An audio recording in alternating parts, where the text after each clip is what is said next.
711 میں اندلس کو فتح کر لیا. کس نے؟ طارق بن زیاد نے.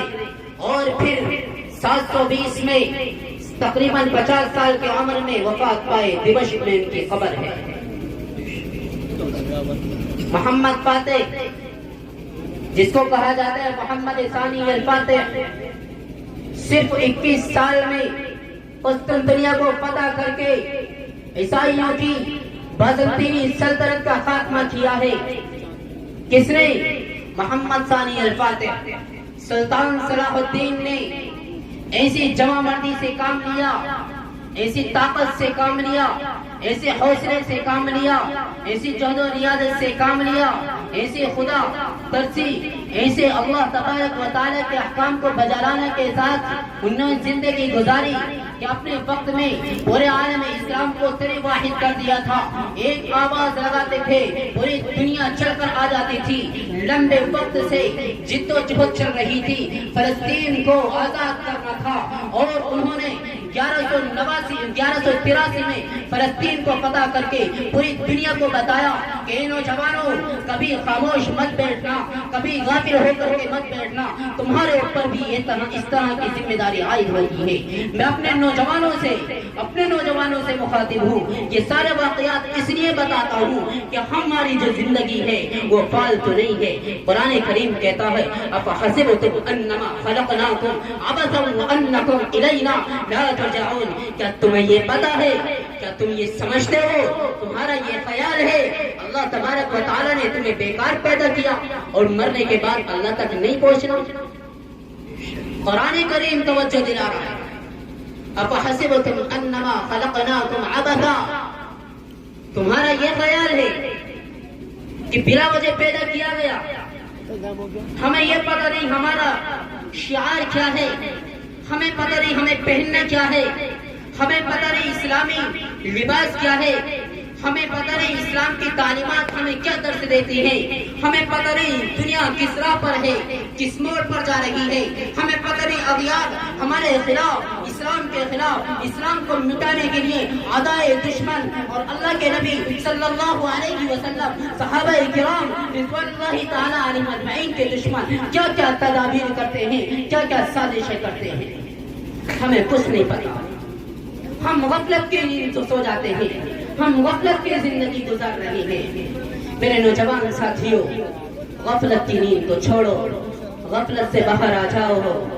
بہت جلدی زندگی کی شام ہو جائے گی اور جب وقت آئے گا تو جیسے عقبہ باہنی نے کہا تھا، جب وقت آتا ہے تو کوئی چیز فائدہ مند نہیں ہوتی. ابھی وقت ہے. ان نوجوانوں نے بتایا، ان نوجوانوں کے حالات ہم کس سے پوچھیں؟ چلو اندلس کے ساحل سے پوچھتے ہیں، دیبل کی بندرگاہ سے پوچھتے ہیں، شام اور عراق کے شہروں سے پوچھتے ہیں، ہند کے علاقوں سے پوچھتے ہیں، اندلس کے باغات سے پوچھتے ہیں کہ کون نوجوان تھے یہ اسلام و ایمان کی تربیت حاصل کر چکے تھے، یہ مسجد نبوی، مسجد حرام، مسجد قرطبہ اور جامعہ ازہر، جامعہ اموی سے فارغ التحصیل تھے. ایسے نہیں تھے، سب فارغ التحصیل تھے. بڑی انہوں نے کمال اور مہارت حاصل کی تھی. ان نوجوانوں نے عدل و انصاف کا علم اس وقت بلند کیا تھا جب روم اور فارس نے دوسری قوم کو اپنے خواہشات کے لیے مسخر کر رکھا تھا. ان نوجوانوں نے آزادی کا علم اس وقت بلند کیا تھا جب اغیار غلامی کے قید میں جھگڑے ہوئے تھے. ان نوجوانوں نے نشے توحید کو لوگوں کے سامنے اس وقت پیش کیا تھا جب لوگوں کی عقلیں مبہوت تھی، جب لوگوں کی عقلیں جاہلیت پرست تھی، جب لوگوں کی عقلیں باطنیت پرست تھی. ان نوجوانوں نے اللہ کی راہ میں اچھے کارناموں میں اس وقت مال خرچ کیا تھا جب اغیار ظلم و جور کے ذریعے سے مال کو جمع کر رہے تھے. ان نوجوانوں نے عزت و ناموس کی حفاظت اس وقت کی تھی جب لوگ اپنی ماں اور بہنوں کو فروخت کر دیتے تھے. یہ نوجوان اللہ کے سامنے جھکتے تھے اور دوسروں کے سامنے سپہ سالاری کے ساتھ اور طاقتور پورے قوت اور جوامردی کے ساتھ سامنے آ جاتے تھے. ان کی عقلیں حق پر ایمان لا چکی تھی اور باطل کو اپنے پس پشت ڈال دیا تھا. یہ نوجوان ایمان اس لیے لائے تھے تاکہ اس کے ذریعے سے لوگوں کو فائدہ پہنچائیں. انہوں نے دنیا کے کام اس لیے انجام دیے تھے تاکہ اس کے ذریعے سے دین کی خدمت کر سکیں. ہم کس لیے کرتے ہیں ہمیں نہیں پتا. قرآن کریم ہمیں توجہ دلاتا ہے، مقصد حیات بتاتا ہے. وما خلقت الجن والانس الا ليعبدون، کہ میں نے انسان اور جنات کو صرف اس لیے پیدا کیا ہے تاکہ وہ میری پرستش کرے، میری عبادت کرے، میرا کہا مانے، میرے نبی نے جو تعلیمات دی ہیں اس پر چلے، صحابہ نے جو کارنامے انجام دیے ہیں اس کے ذریعے سے ایک درس حاصل کرے. ان نوجوانوں کے سامنے شہیدوں کے خون جوانوں اور مردوں کے عطر سمجھے جاتے تھے. اغیار اور دشمن کے تیر ان کے سامنے عزت اور کمال کے نشان تھے.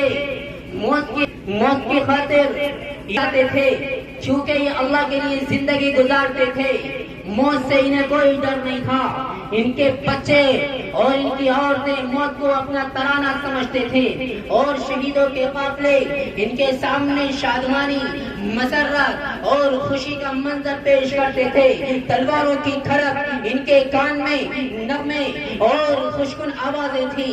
انہوں نے اللہ کے لیے سب کچھ لٹا دیا، سب کچھ قربان کر دیا، لیکن کبھی اپنی پیشانی کو کسی باطل کے سامنے نہیں جھکایا اور کبھی یہ باطل پرست نہیں بنے. کبھی انہوں نے باطل اور اغیار کی مشابہت اختیار نہیں کی اور کبھی انہوں نے